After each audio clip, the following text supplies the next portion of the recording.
fact, the last thing you should be thinking about at the age 65 is money.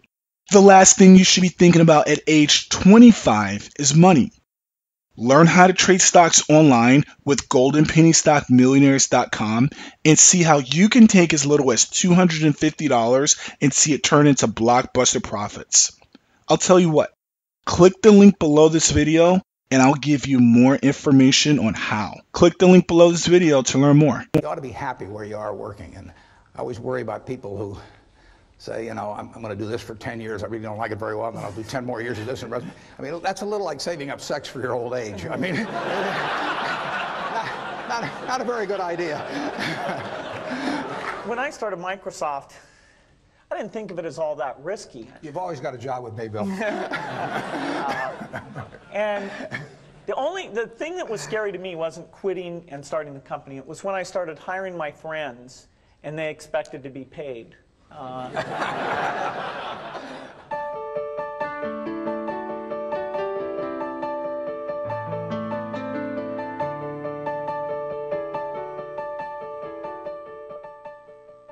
Buffett and Gates on Success was made possible by the Floyd and Dolores Jones Foundation, supporting efforts to enhance public education and a better understanding of business and investing in the American economy.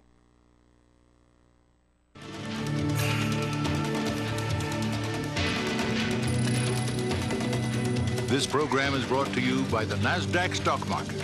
Timely investment information is available at NASDAQ.com. And by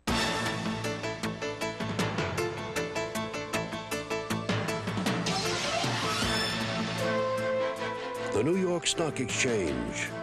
The world puts its stock in us. Each spring in Omaha, Nebraska, thousands of investors gather from around the world. How long does it take to get over here from Paris, France? 10 hours. For Sweden? Roughly, it's a day flight. A lot of people. It reminds me of New York, a lot of people. They come for the annual shareholders meeting of an investment company, Berkshire Hathaway. Many come just for a chance to meet Berkshire's legendary chairman, Warren Buffett. Obviously, when the stock goes up a lot, it creates interest.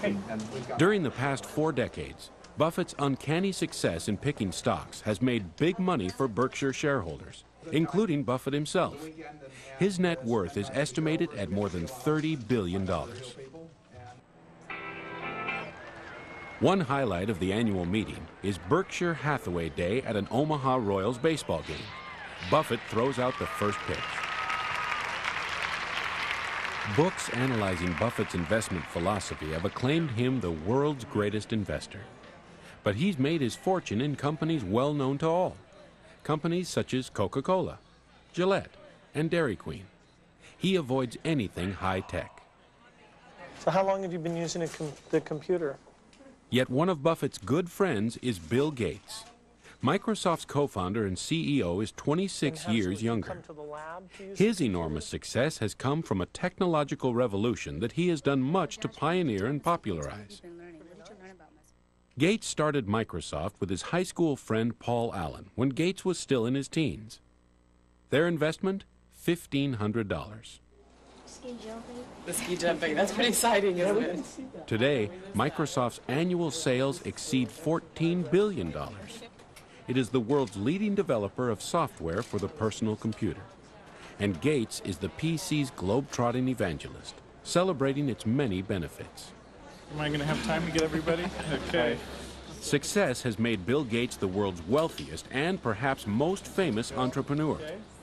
It also has made Microsoft a target of controversy. The popularity of its Windows software has brought legal challenges from government antitrust regulators. They've tried to limit Microsoft's expansion into new fields, such as the Internet.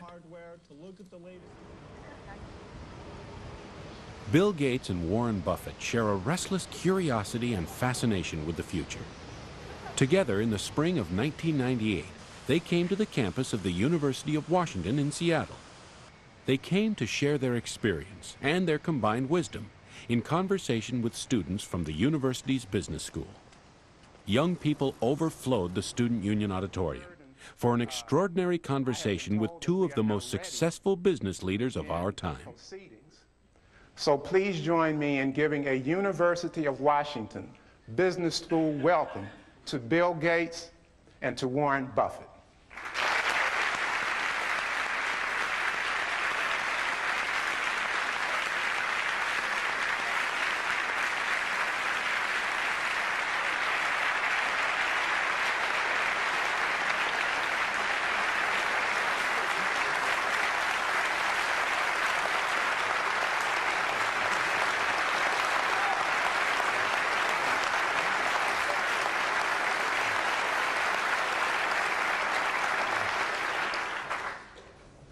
Well, I thought I ought to start this off by announcing that Bill and I have a small bet as to who would get the most applause. And I suggested that I bet my house against his, but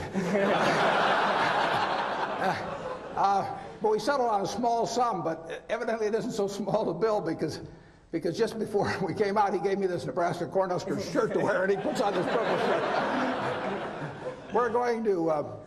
We're going to answer your questions. Whatever you want to talk about is fine, and we don't want any softballs. And I thought by wearing this Cornhusker shirt that I could guarantee hardballs right in my head. When we went to the game last year, about halfway through the first quarter, Bill said, "What's that big N stand for on those guys of yours?" I said, "Bill," I said, "what the hell?" I said, "It's knowledge." We all agree on that in Nebraska. Well, they've asked us to start out talking with the two of us on one question, but then it's going to be your questions, and we're going to just have you line up behind the microphones, and we'll go back and forth. They did ask that we might start off with talking about sort of what got us here, and it's pretty simple in my case. It's not IQ. I'm sure you'll all be glad to hear that. But everybody in this room has more IQ than they need to do my job. The big thing is rationality. And in other words, you know, I always look at IQ and talent as sort of representing the horsepower of the motor. But then in terms of the output, the efficiency with which the motor works, that depends on rationality, because a lot of people start out with 400 horsepower motors and get 100 horsepower of output, and it's way better to have a 200 horsepower motor and get it all into output. And so why do smart people do things that interfere with really getting the output they're entitled to? And it gets into habits, into character, into temperament, and it really gets into behaving in a rational manner. It's not getting in your own way. As I say, everybody here has the ability absolutely to do anything I do and much beyond.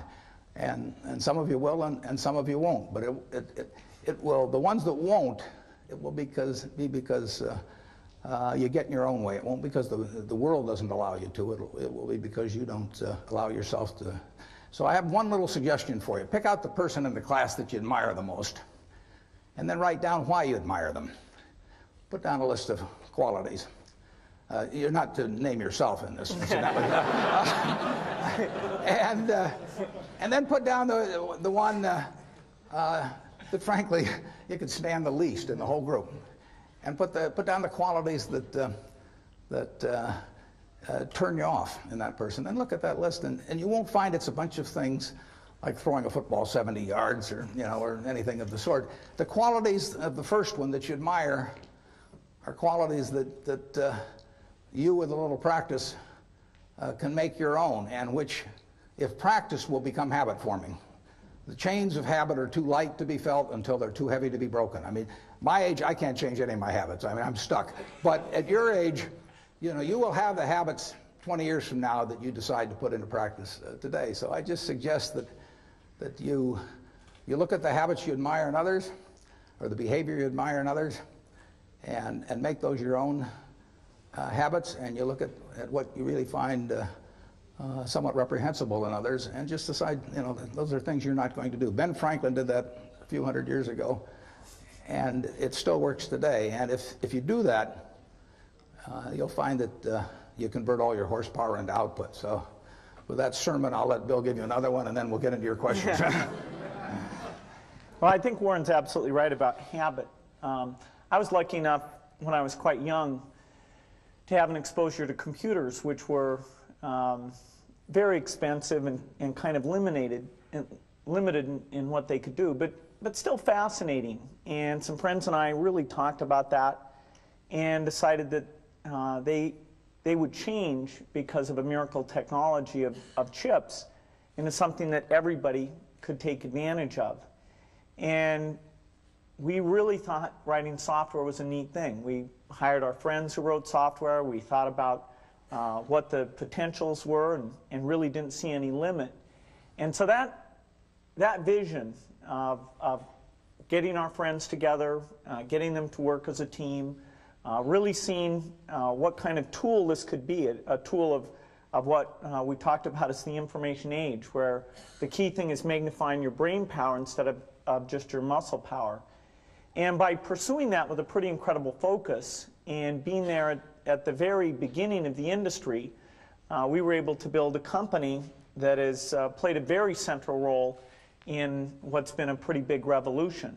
Now, fortunately, the revolution is still at the beginning. It was 23 years ago when we started the company, but there's no doubt that taking the habits we formed and sticking with those, which would be hard to change, the next 23 years are going to give us a lot more potential and maybe even get us pretty close to that original vision, which was a computer on every desk and in every home. And that's a fun thing to be involved with. Okay, fire away. I was wondering how you define success personally. Well, I can certainly define happiness because that's what I am. I mean, and if that I mean, I get to do what I like to do every single day of the year, and I get to do it with people I like. And I don't have to associate with anybody. Causes my stomach to churn. The only thing in my job I don't like, and this only happens about every 3 or 4 years, occasionally I have to fire somebody, and I don't like. That's the only thing.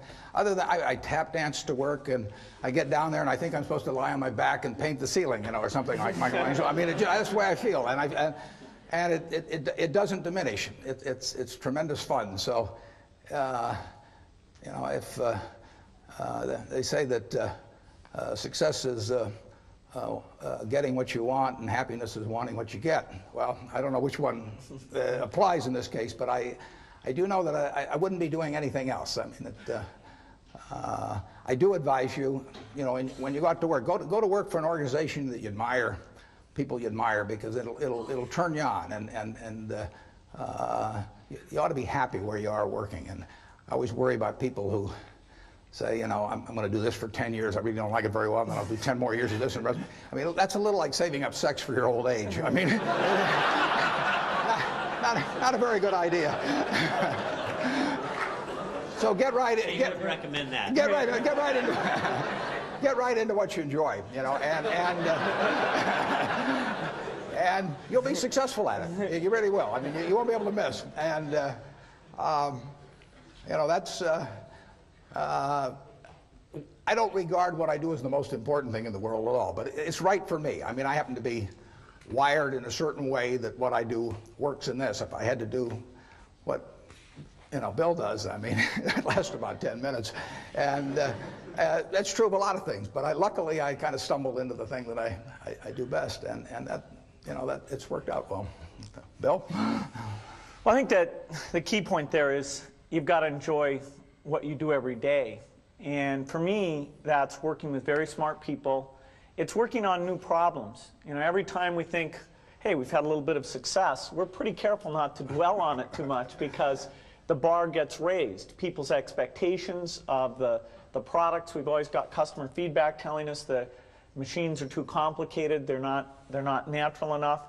And the competition, the breakthroughs, the research, make the field I'm in, I think, the most exciting field there is. There's some other good fields. Biotechnology is a good field because it's changing the world of medicine and health. But the computer industry, in particular software, I think is the most exciting, and I think I have the best job in that business. Don't you think Dairy Queen is more important to the country? You can manage Dairy Queen. I'll go and buy the dilly bars. Yeah, well, I'm counting on it. We'll raise the price when you come. Okay. You don't want to get in. I have turned down business deals that were otherwise decent deals because I didn't like the people that I would have to work with. I didn't see any sense pretending it. And to get involved with people that really cause your stomach to churn. I say it's a lot like marrying for money. That it's probably a bad idea under any circumstances, but it's absolutely crazy if you're already rich, right?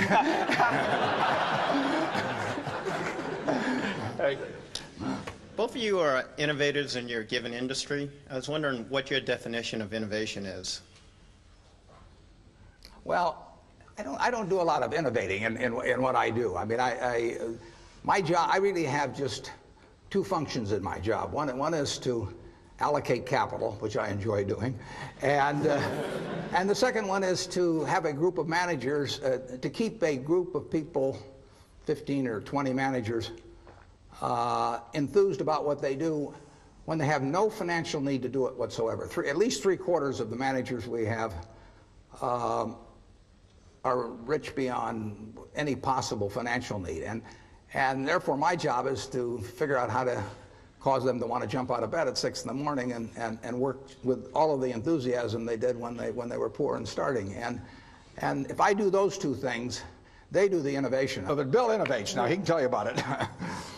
Well, the technology business has a lot of twists and turns, and that's partly why it's such a fun business, is that no company gets to rest on its laurels. IBM was as dominant or more dominant than any company will ever be in technology. That's just not going to happen again. And they had the smartest people, and they had all the customer feedback, and yet they missed a few turns in the road. And so that makes you wake up every day thinking, let's try to make sure today's not the day we miss the turn in the road. Let's find out what's going on in speech recognition. Let's go find out what's going on in artificial intelligence. Let's make sure we're hiring in the kind of people who can pull those things together and make sure we don't get surprised. Sometimes we do get taken by surprise. For example, the internet came along, and we had it sort of as a 5th or 6th priority. It wasn't like somebody said internet to me and I said, oh, I don't know how to spell that. I said, yeah, I got that on my list, I'm okay. But there came a point where we realized it was happening faster and it was a much deeper phenomena than it had been recognized in our strategy. And so that was a case where, as an act of leadership, I had to create a sense of crisis and have a couple months where we all just threw ideas and sent electronic mail around, went on a bunch of retreats, and then eventually coalesced around a few ideas where we said, okay, here's what we're going to do, here's how we're going to measure ourselves internally, and here's what the world should think, here's what we're going to tell them about what we're going to do. And that kind of crisis is likely to come up every 3 or 4 years or so. Next time it comes up, remember Yogi Berra, Bill. When you reach a fork in the road, take it. Growing up, who were your biggest role models, and what kind of a role did they play in your success? I had great parents, both of whom were involved in lots of interesting activities and would come home and talk to us about the world of business or law or politics or the charitable activities they were involved in. And so that made us, myself, my sisters always thought about, well, what are we going to do out there? They had us as avid readers, and so we had pretty broad interests in reading. Scientists were a group that I gravitated to because this notion that just out of their heads they came up with neat ideas, that sort of fascinated me. So quite a bit of the time I thought I'd be a mathematician or a scientist. It was only when I got to Harvard that I started to think of this sort of all-absorbing hobby I'd had, computer stuff, which I just thought, okay, I got to get rid of this, and decided to do something serious. I started to realize, this is pretty serious, and it's actually more interesting and more impactful than going and trying to come up with a new theory in math or anything else. And so I had that dilemma for a couple of years, but eventually decided that computers really was a great thing to be involved with. Yeah, I think you're 100% on the money in focusing. I would, instead of calling them role models, I call them heroes, actually. And I think if you tell me who your heroes are, I can tell you how you're going to turn out to quite an extent by this point in life. And I have been extraordinarily lucky in that none of my heroes ever let me down. I mean, the ones I came up with throughout their lives, I've never felt that I've been let down in any way with it. Number one was my dad, and had a huge impression on me. My wife, who is here, is one of my heroes. I mean, she is, you know, in terms of she's taught me a tremendous amount, and never seen anybody any better with human beings than she is. And you can, you know, Yogi Berra again said you can observe a lot just by watching. And you know, I watched my dad, and I've watched her, and I had a professor, Ben Graham, back at Columbia, and had a huge impact on me. So I have been lucky in that I've had terrific heroes, and they haven't let me down. And that takes you a long, long way. I've gone through one or two periods where we're kind of tough in life, but not. I mean, everybody's had that, but having the right heroes will take you right through it. The internet exposes us to vast amounts of information, and in particular, children are being exposed to more and more complex issues at very young ages. Yourself being a father, Mr. Gates, I was wondering if you had any comment on the access now to information, and how do we handle that? Well, definitely the internet has every kind of information you can imagine. All the worst things and best things that people are interested in are out there in great quantity. And so there's a decision a parent has in terms of, do you let your kid go out onto the internet? One great thing about the internet is if you set it up the right way, there's a log of exactly what the person's gone and looked at. And so, you know, you have to decide up to what age do you think it's legitimate that you have access to see where they're going and what they're interested in. And personally, I'd rather see what my kid is interested in and talk to them about it than try and block altogether them ever learning anything about it. Because someday in their life, whether it's a magazine or a friend or a terminal that I don't control, if they're curious about something,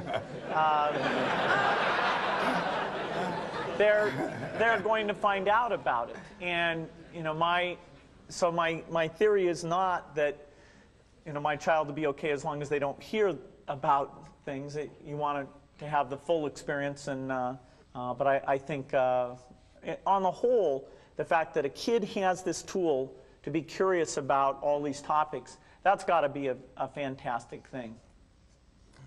I can't improve on that. But I just got to the age where Bill lets me watch the internet alone. So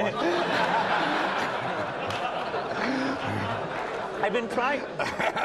That's a good story. I've been trying to evangelize personal computers to Warren ever since we met, which is over about 7 years ago now, and it was amazing. You know, I talked about stock quotes and spreadsheets and all these things, and in the end, it wasn't my talking at all that got him on. It was the ability to play bridge with his friends. And, now he's incredible.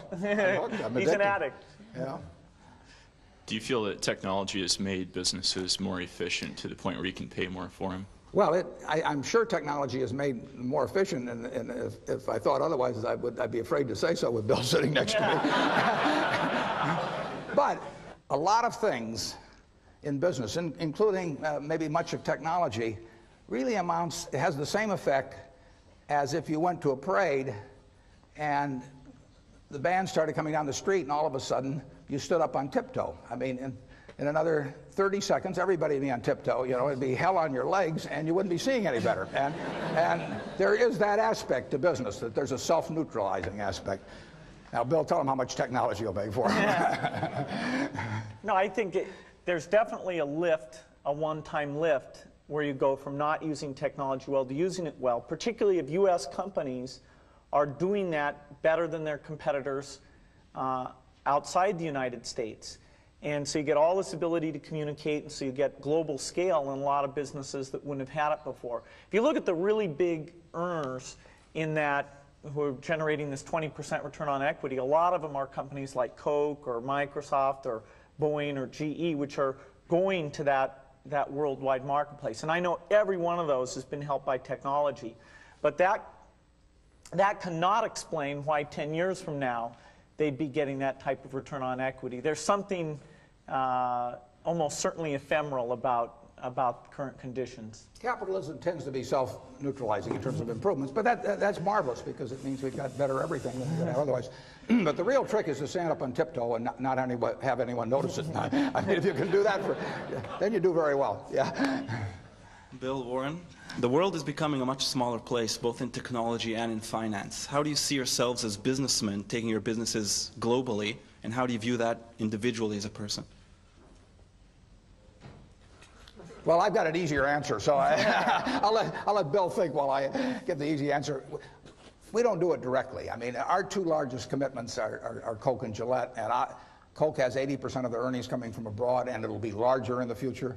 Gillette has 2/3 of their earnings coming from abroad, and that'll be larger in the future. So they are participating in a worldwide improvement in living, and they'll continue to participate. So we do it by piggybacking them, and I can sit in Omaha, you know, and let Doug Ivester at Coke fly all over the world and do a tremendous job doing it.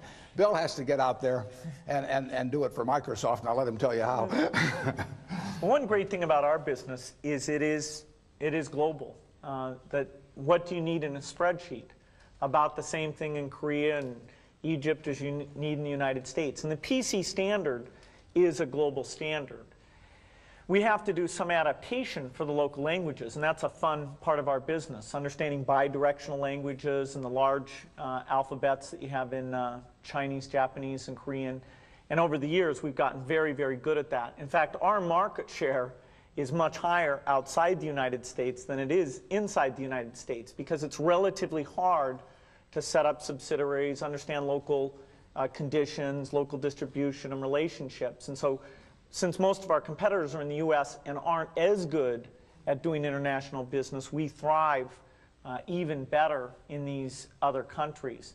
Most of our growth will come from outside the United States. The United States will get to the point where it's largely a replacement market. Most homes and business desktops will have PCs.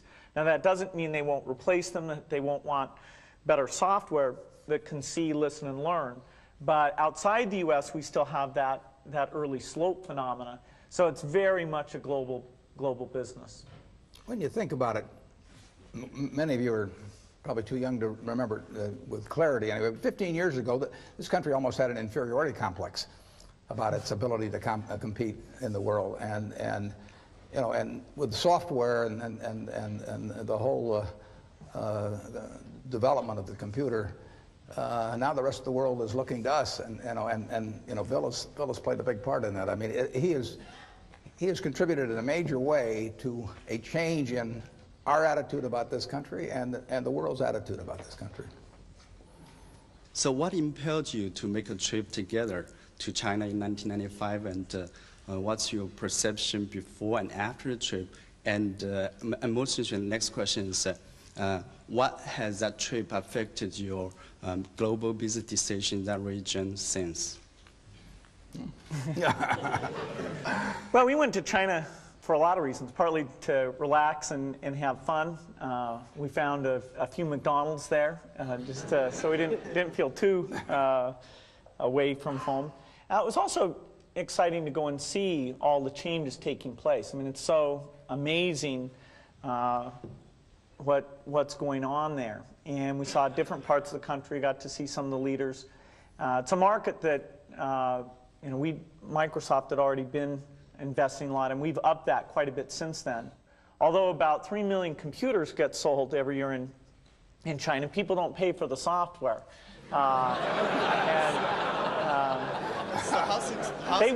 They will, though. It's sort of as long as they're going to steal it, we want them to steal ours. They sort of get addicted, and then we somehow figure out how to collect sometime in the next decade. So, you know, it's a great great place to be involved in. And it was a lot of fun, which was, I guess, the key goal. My family was amazed I went. I'd never traveled more than maybe the outer reaches of the county in Nebraska, and I just went and had a terrific time, and also confirmed my feeling that there were going to be a lot of Coca-Cola sold there in the future. I told everybody over there it acted as an aphrodisiac. I don't know whether.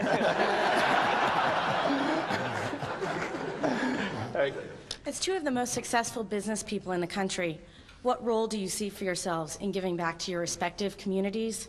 And how do you use your influence to get others to give back as well?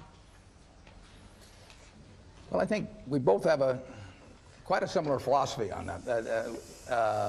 I know in my own case that 99% plus will go back to society. And that'll actually count everything that my family and I have lived on during our entire lifetimes, but just because we've been treated extraordinarily well by society. You know, I'm lucky. Bill said if I was born a long time ago, I'd have been some animal's lunch. You know, I mean,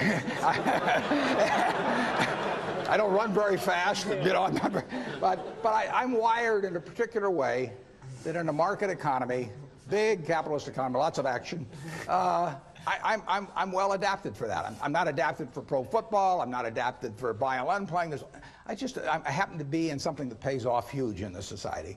And basically, I get the fun of playing around with that while I live, but it will all go back to society, and I think it'd be wrong to be otherwise, frankly.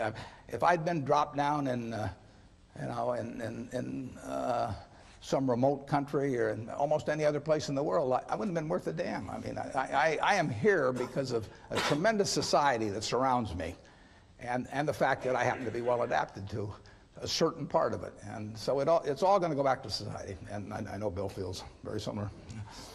No, I think that's a great philosophy, not to mention the fact that passing along lots of money can be a bad thing for the people who receive it. They might not think so at times, but no, I've never put it to a vote.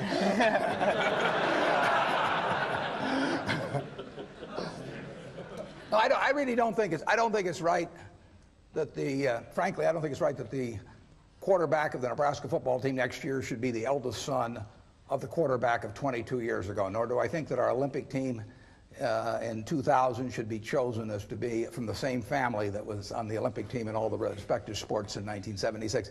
I mean, we believe in the meritocracy when it comes to athletics and all kinds of things. Now, why not have a meritocracy in terms of what you go out into the world with in terms of the productive goods? Let the resources flow to those who use them best.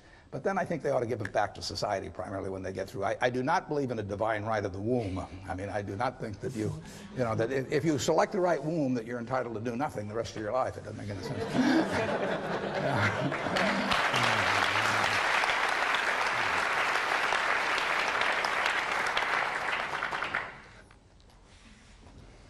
Hi, there's been a lot of discussion about how the information age is revolutionizing society. And I would like to get your opinion about which countries and industries and companies are best prepared to take advantage of these changes and what factors would account best for their success. Maybe I'll start with that. If you look at what's happened in personal computers or what's happened in business in general, in terms of how we allocate capital and let labor move around, the United States has emerged in a very strong position. And so the first beneficiary of all this information technology will be the United States. There are a few other areas like Singapore, Hong Kong, the Scandinavian countries, where they're adopting the technology at basically the same rate that we are. There's a few countries that even relative to their level of income are going after the technology because they believe so much in education. In Korea and many parts of China, we see incredible penetration of personal computers, even at very low income levels, because they basically decided it's a tool to help their kids have access to information and to get ahead. The whole world is going to benefit in a big way. You know, there'll be this shift where instead of your income level mainly being derived by what country you're in, it'll be derived by what your education level is. So today, a PhD in India doesn't make nearly as much as a PhD in the United States. Well, as you get the internet allowing services and advice to be transported as efficiently as goods are being transported through shipping and all those things, then you'll get essentially an open market bidding for that engineer in India versus the engineer here in the United States. And that benefits everyone because you're taking better advantage of those resources, and people are better off. So there'll be, the developed countries will get the early benefit from these things. In the long run, the people who are lucky enough to get a good education in developing countries will actually get an absolute, the biggest boost from all these things that go on.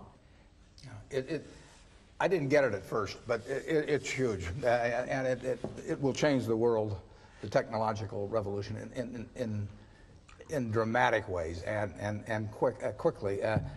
Ironically, our approach to that is just the opposite of Bill's, but that his is the right one for the world. Ours is the right one for me. I look for businesses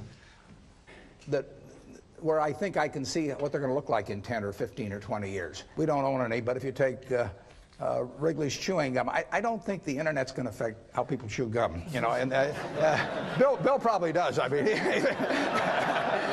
but I don't think it's going to affect the fact that Coke will be the drink of preference and will gain in per capita consumption around the world. I don't think it'll change whether people shave or how they shave, or the fact that they like a better shaving system, as the Mach 3 is going to be very shortly, I might add.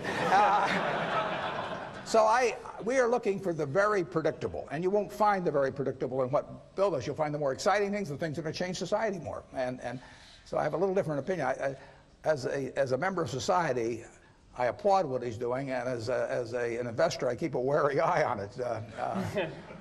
And that's, you know, it's a different approach to investing. Most people think of that all as opportunity, and it has been opportunity. Every internet stock has gone crazy here in recent months, but I don't know how to look at one or the other and tell the winners. Yeah, this is an area I agree strongly with Warren on. I think the multiples of technology stocks should be quite a bit lower than the multiples of stocks like Coke and Gillette, because we are subject to complete change in the rules. You know, I know very well that in the next 10 years, if Microsoft's still a leader, there will have been at least three crises that we will have had to really prove our excellence in. I accidentally once, when we were on a panel with the CEO of Coke, I said something like, I couldn't run my business when I get to be 60 because it's such a hard business, not like Coke. And I offended him without meaning to. You won't offend me. I want to be in a business I can run when I'm 100 because I plan to do it. I'm going to retire about 5 years after I die. Maybe. Starting a new company is very risky. How do you determine when is the best opportunity to start a new company, and how can you get people to support you? Well, when I started Microsoft, I didn't think of it as all that risky. I mean, I was so excited about what we were doing. It's true I could have gone bankrupt, but you know, I had a set of skills that were highly employable, and in fact, my parents were still willing to let me go back to Harvard and finish my education if I wanted to. You've always got a job with me, Bill. And the thing that was scary to me wasn't quitting and starting the company. It was when I started hiring my friends and they expected to be paid. And then we had customers who went bankrupt, customers that I'd counted on to come through. And so then I got this incredibly conservative approach that I wanted to have enough money in the bank to pay a year's worth of payroll, even if we didn't get any payments coming in. And you know, I'm almost true to that the whole time. We have about $10 billion now, which is pretty much enough for the next year. Anyway, you know, if you're going to start a company, it takes so much energy that you know it better overcome your feeling of risk. I don't think that you necessarily, if you're going to start a company, should do it at the start of your career. I think there's a lot to be said for working for a company, learning how they do things. You know, if you're young, it's hard to go lease premises. They made that hard for me. You couldn't rent a car when you were under 25 at the time, so I was always taking taxis to go see customers. And the people would, you know, people would say, well, we're going to go have a discussion in the bar. Well, I couldn't go to the bar.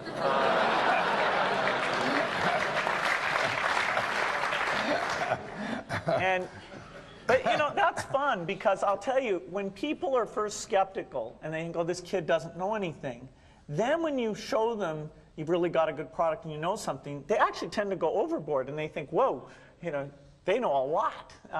Let's really do an incredible amount with these people. So our youth, at least in this country, was a huge asset for us once we reached a certain threshold. It is hard.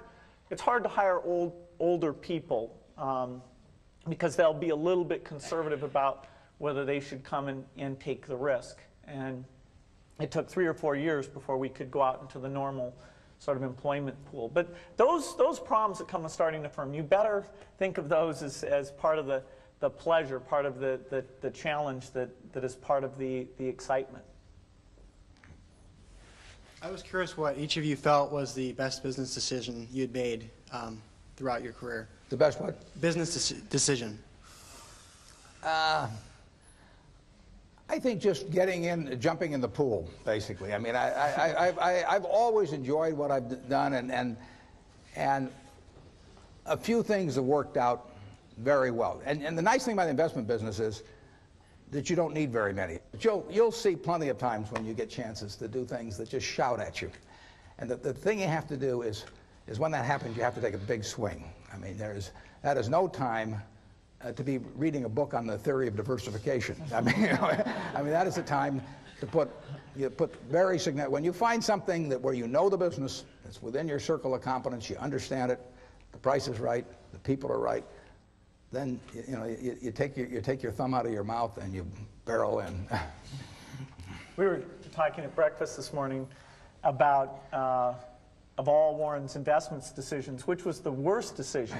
Which it's amazing, and they're tough to find because he's the track record's unbelievable.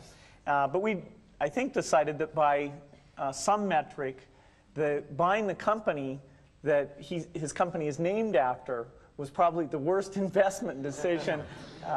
That's true. I mean, we went into a terrible business because it was cheap, and it's what I referred to as the used cigar butt approach to investing. You know, that you see the cigar butt down there, it's soggy, it's terrible, but there is one puff in it and it's free. And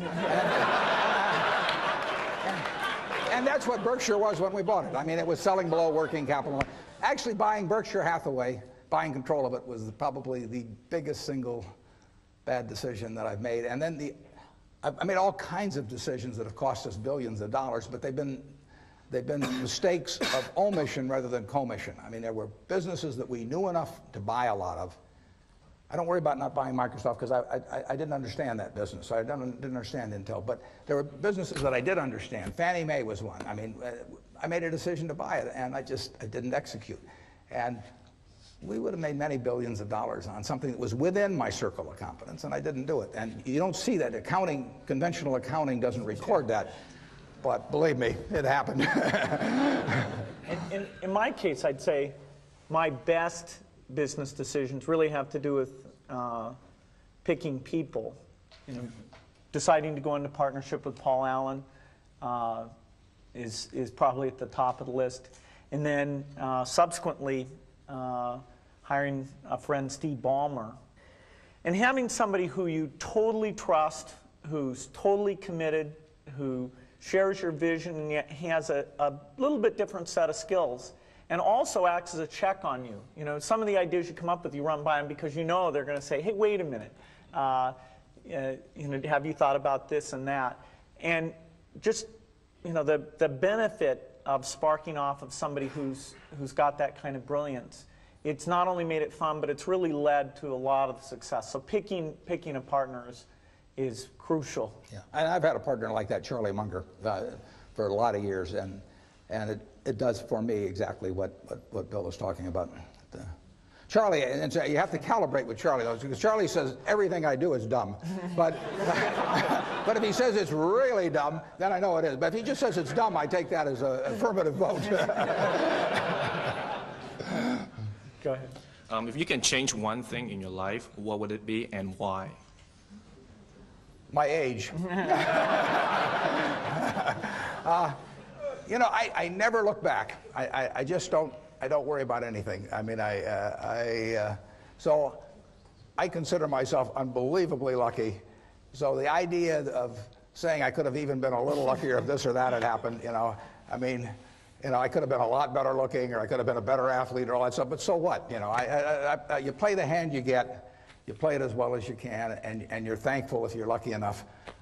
The odds were, when I was born, the odds were over 50 to 1 against me being born in the United States. I mean, I had a 2% probability, you know. If I'd known that, I might have given up and not come out. I mean, but here it was. You know, I was lucky enough to be born here, and I was lucky enough to have two terrific parents, and they raised the three kids in a way that helped me enormously in life. So, I mean, when you got all that going for, I just don't think you look back and think about anything that could be changed better. I'm thankful. Isn't there at least one bridge hand you would have played differently? Well, I have a partner who says I should have played every bridge hand differently.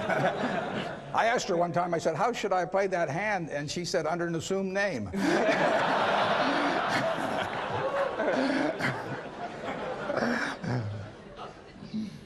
I think the key resource you have to deal with is your time and how you spend time.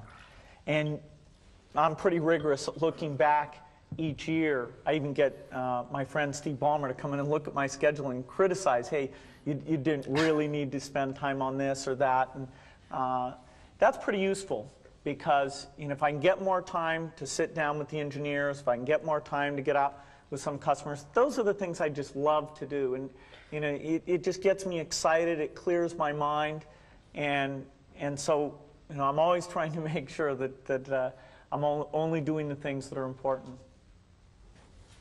Hypothetically, if you were to lose everything today, keep everything in the past, but right now starting fresh, and you could only keep 3 things in your life, tangible or intangible, what 3 would those be?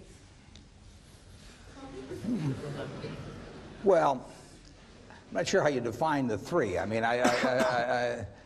you know, you'd like to know everything that you now know. I mean, because what essentially the things I've applied in the past are going to be applicable in the future.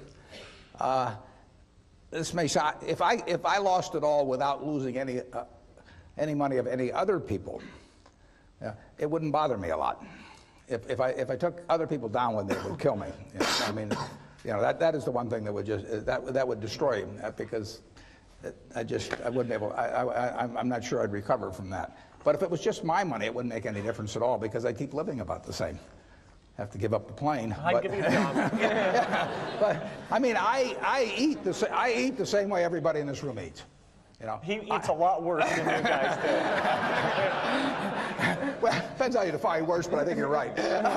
And you can get, I mean, in terms of medical care or anything, there's very little difference in how the people in this room live now and are going to live in the next 10 years in the way I do. So I wouldn't miss anything. I mean, I would like to keep playing the game because I enjoy it. So if I had the knowledge that I've had that gotten me here, and I had anything to work with at all, and I could probably talk somebody into giving me a few bucks to start it.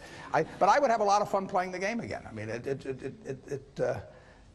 might be, you know, I'm not sure I want to follow your experiment, but I think it'd be just about as much fun as what I do. Yeah, as long as people didn't go down with me, that would be no fun. Bill? Yeah, starting out at a small scale again, you know, it's got a certain attraction to it. But you know, I think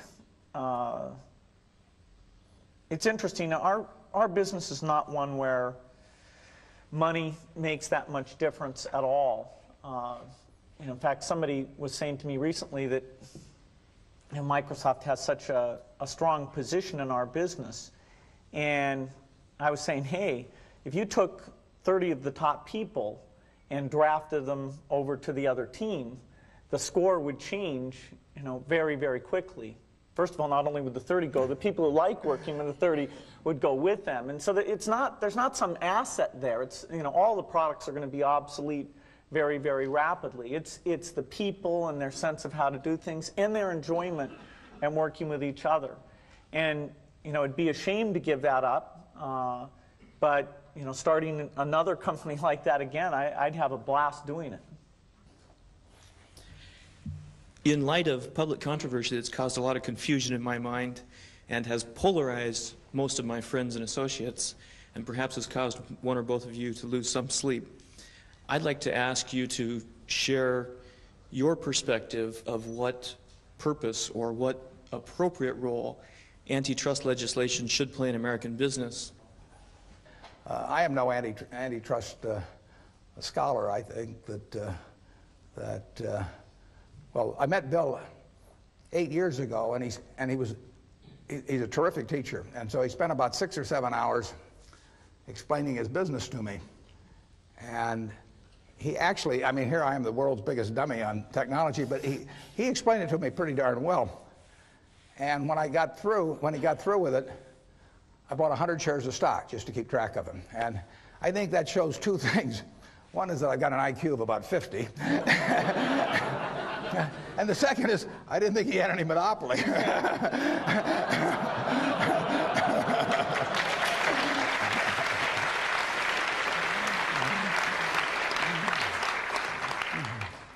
Well, the key goal of competition law is to protect consumers and to make sure that new products get created and that those products are very innovative. And you can look in the economy at different sectors and say, where is that happening very well and where is it not happening as rapidly? No matter how you score it, there's no doubt that one sector of the economy would stand out as absolutely the best, and that's the personal computer industry. And so the price of computing before the PC came along was going down at a certain rate. The PC came along and now it's gone down at an incredible rate. The variety and quality of software has also increased at a phenomenal rate. We're absolutely at the peak of that today. The number of new software companies being started, the number of software jobs, the level of investments, the number going public. I mean, it's way beyond even what it was 3 years ago. It's on a big uptake. And so consumers are doing very, very well. And so it is somewhat of a surprise to find ourselves in an antitrust controversy.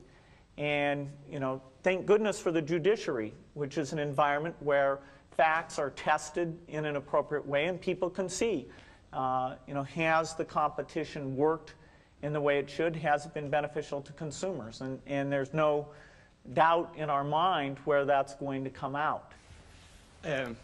It seems to a lot of people that in both your companies, the success is driven by your enthusiasm and your leadership skills. How do you see your organizations in the post-Buffett and post-Gates era, and how do you prepare your companies for that period? Well, your assumption is wrong, because I will keep working until about 5 years after I die, and I've given the directors a Ouija board, and they'll be in touch. But the Ouija board it doesn't work. We have outstanding people that can do what I do. And we've got the people identified to do that, and the board of directors of Berkshire knows who they are. And in fact, I've got a letter. I've already sent out a letter that tells what should be done, and I've got another letter that's addressed, which will go out at the time, and it starts out, "Yesterday I died," and then it just tells what the plan for the company is, and it's all taken care of. It's all written. I put down at the bottom of it, I put "dictated but not read."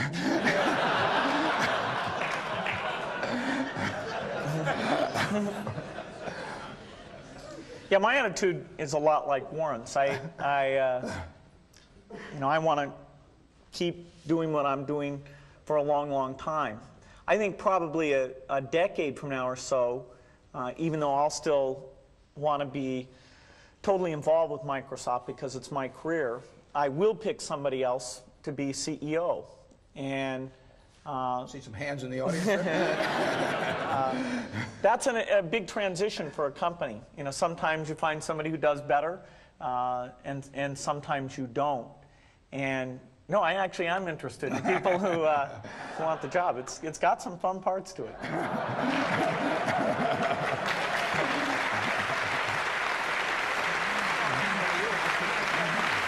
I just want to make certain that they hear that we specifically and formally thank Warren Buffett and Bill Gates for visiting the University of Washington Business School.